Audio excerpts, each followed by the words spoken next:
Today we're going to be trying a drink recommended by Ernesto Barroeta 1013 on TikTok. Go ahead and give him a quick follow. His father used to drink a drink called Petroleo, which is tequila and Jugo Maggi with a little bit of hot sauce. He didn't say which hot sauce to use, so I'm going to try 4 different hot sauces.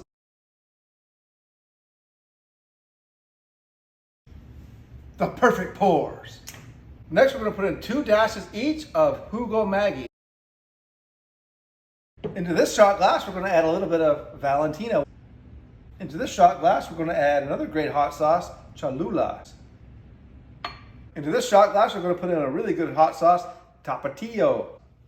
And finally, into this bad boy, we're going to put in good old-fashioned Tabasco. I'm really looking forward to giving this a try. But before I do, slap that follow button for me, Valentina.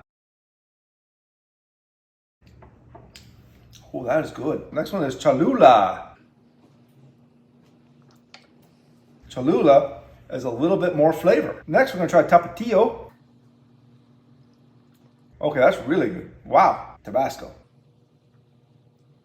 Oh, I need a Modelo after that one. Oh my God. I really like Tapatio, hot sauce in the Petroleo. Second would be Cholula. Cholula gave me a really good experience. And Valentina would be my third choice.